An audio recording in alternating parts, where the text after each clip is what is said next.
Chapter 5 Meditation on the Buddha. Reflection on the qualities of the Buddha.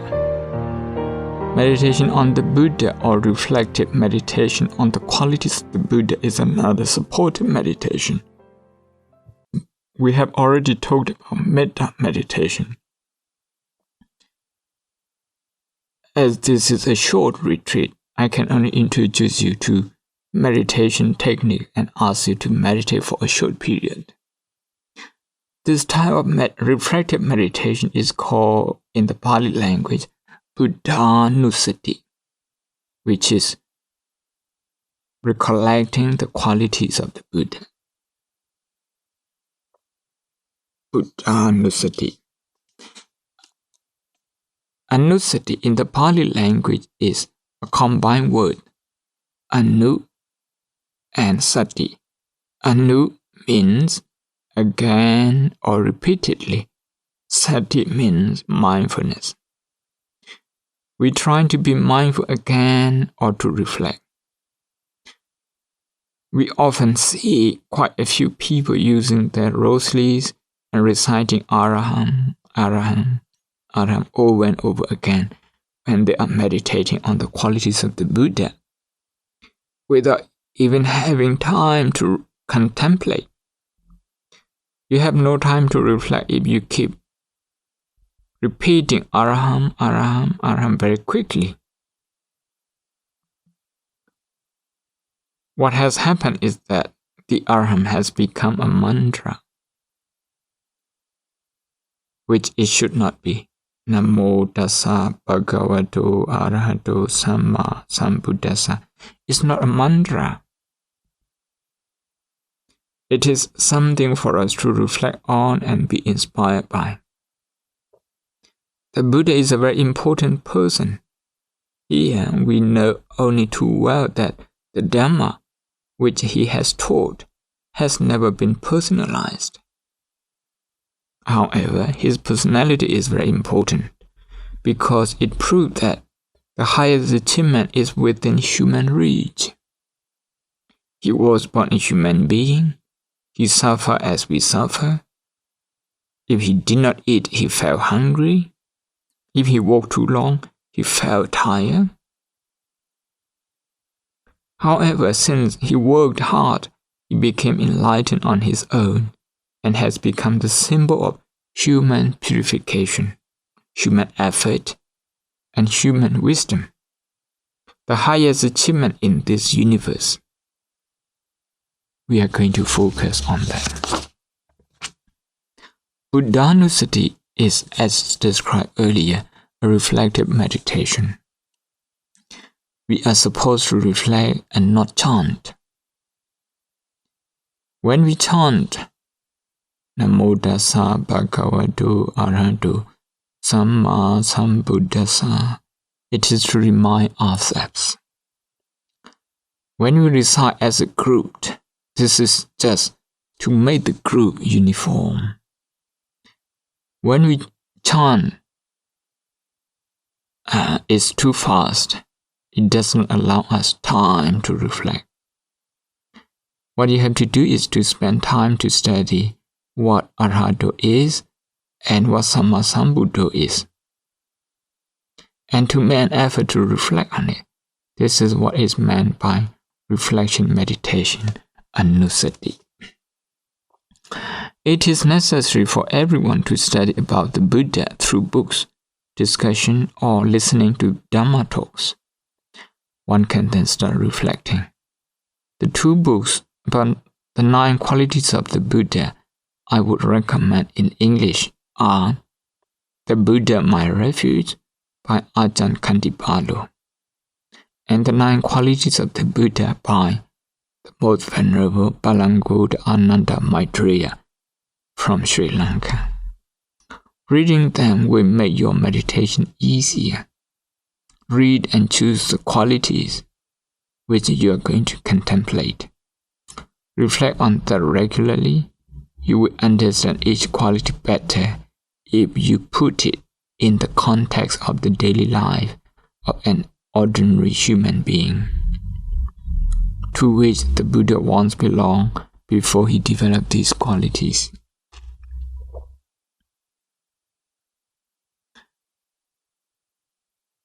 In Theravada countries, some people just count the rosary and even become superstitious about this exercise.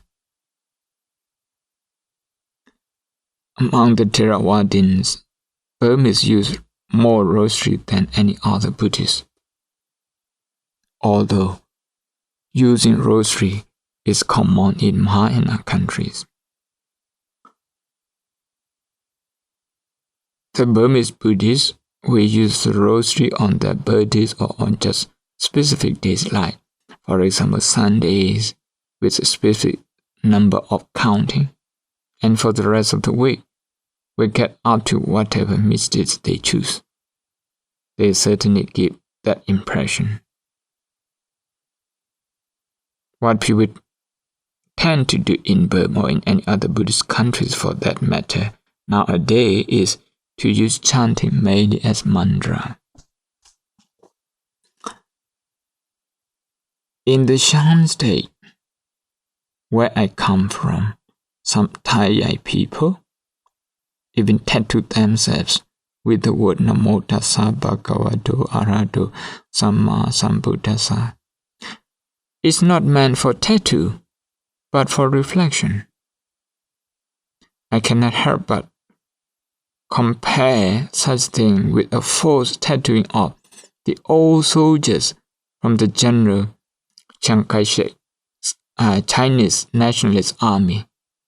The soldiers were abandoned by their general, who was defeated by Mao Zedong and fled to Taiwan in 1949.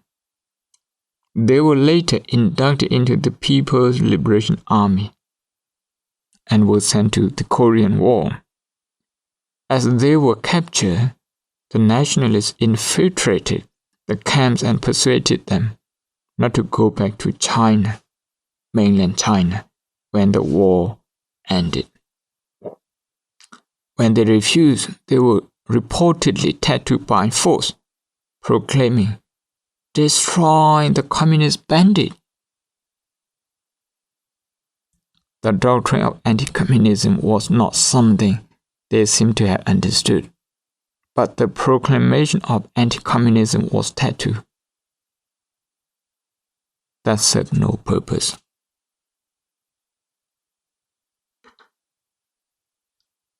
You should instead recite the standard slowly and reflect on it. That is the correct way of practice. What we normally understand as the qualities of the Buddha are described in the following stanza in many discourses of early Buddhism. Iti piso bhagava arahang samma sambuddho vijjajarana sampanno sugato lokavidu anuttaro purisa dhammasarati sattha deva manusanam buddho bhagava. There are altogether 9 important qualities of the Buddha. In the Pali language, the 9 qualities are: number 1, Arahant; number 2, Samma Sambuddho; number 3, Vijjajarana Sampanno; number 4, Sugato; number 5, Lokavidu; number 6, Anuttaro Purisa Dhammasarati; number 7, Sattha Deva Manusanam; number 8, Buddho; and 9, Bhagava. In some places, it is said that the qualities of the Buddhas are infinite, and that one can go on and on endlessly reflecting on the qualities of the Buddha. However, all those infinite qualities are included in these 9. As the practice goes on, you become more aware of your emotional shortcoming day by day. Because you see these qualities in the Buddha and not in yourself. But surprisingly, this awareness of your own shortcoming does not depress you. Instead, it will increase in you the faith in the Buddha. you can now become increasingly more flexible with the definition of such quality of the Buddha, because you can relate to the presence of those qualities in the Buddha through their absence in yourself. In other words, the definition of each quality becomes your own, coming from your own heart and no longer the ones you have learned from a book or a talk. Once you start to realize their true meaning in your own context, they become more lively and meaningful. Let us now discuss in brief the 9 qualities in the Pali stanza. Number 1, Arahant. Arahant has several meanings. First, it means that the Buddha has eradicated all defilements. Defilement in plain language means bad thoughts, bad reactions like anger, anxiety, hatred, frustration, stress, depression, ignorance, jealousy, gossip, attachment, dogmatism, and so on. The Buddha had got rid of all this. No defilement means no frustration, no anxiety, no depression, and no any other unwholesome thoughts.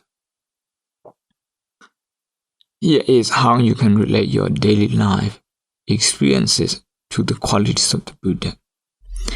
When you discover attachment in yourself, you reflect, oh, I have attachment, but the Buddha had no such attachment. When you are disappointed, reflect on the fact that the Buddha had no disappointment. A day hardly goes by without us experiencing stress and frustration in day-to-day life. At work, you often feel agitated. Do not try to justify your agitation. Instead, recall that the Buddha never felt agitated, even in the most difficult circumstances. There were times when the Buddha cannot even convince his pupils. The monks sometimes ignore him. There were occasions when listeners just walked out unconvinced of what was being said by the Buddha. See, for instance, the first sutta in the Majjhima Nikaya. Look at also, for example, the case of Upaka and Radha. It is a great relief and support for us to remember that the Buddha also had to face such situation, but was not hindered by these obstacles in his mission to help people to get rid of suffering.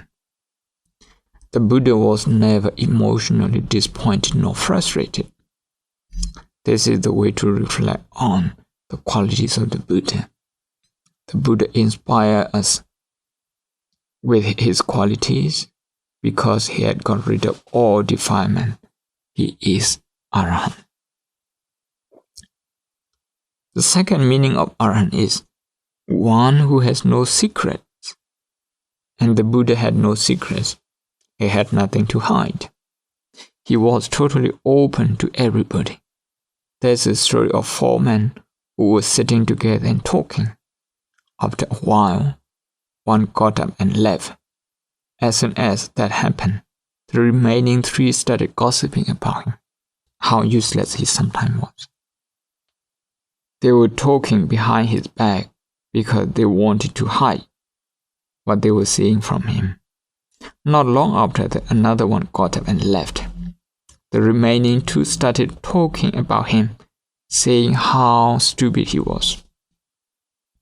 Then, when the time came for the remaining 2 to part, they suddenly realized that they had been gossiping about the other 2 friends who had left earlier. So they pointed at each other and simultaneously said, "When I leave, don't gossip about me." We all have many secrets, but the Buddha, because of the purity in his life, had none. He was morally pure, pure in his deeds, pure in his verbal action, and pure in his thoughts. even toward those who plotted against him, like Devadatta, his cousin. He did not desire for revenge. If a person has any desire for revenge against another person and is being asked whether he forgives the other person who hurts him, and he answers yes, just to appear magnanimous, then he is just hiding his emotion. He is not true to himself. When we come across people or situations like this, we should reflect on the Buddha's quality of being an arahant, a person who has surpassed the need for secrecy. A totally open society, that is what the Buddha wanted to see. Not just democratic, but also being totally open and transparent. An arahant does not mind surrendering his privacy to the community. This will help the members of the community to be open and become close to each other. However, in our case, you can see that we are very resistant to doing so.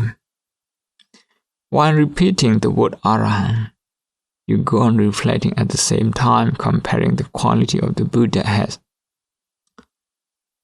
and you don't have. You may or may not use the rosary. The rosary, sometimes known in India as mala, is only an instrument to help you to concentrate. There is no superstition attached to it. We see some people choosing the wood to make rosary according to an astrologer's calculation. To make a rosary with that calculation, they feel will help produce a miracle. They have really missed the point of reflecting on the qualities of the Buddha. Quality number 2, Sammasambuddha. Sammasambuddha means to discover and understand fully the Four Noble Truths without any aid from a teacher. The Four Noble Truths that we have read about, heard about, and thought about. But we still have difficulty in understanding them fully. What is dukkha, suffering? What is sammasati, right mindfulness? What is sammasamadhi, right concentration? What is samma-ajiva, right livelihood? People still ask about these things and we are still struggling to explain them. I am still not completely clear either. When I think about the teachers who have taught me these things time and again. And despite all that, I am still not sure about some of them. I am in awe of the intelligence and wisdom of the Buddha. I reflect on how the Buddha discovered all of this by himself, alone without the help of any teacher. He was truly self-enlightened one. He realized the Four Noble Truths through direct experience. He is the best example of any self-enlightened and self-transformed person. Quality number 3, Vijjhācarana Sampanno. Vijjhācarana Sampanno is knowledge and conduct, or theory and practice. The Buddha is endowed with both theory and practice. He says as he acts, and he does what he says. In this world, there are times when kings and leaders announce and say certain things in public, and before long disclaim them or fail to keep their words and break promises. When you see things like this, you realize how great is the quality of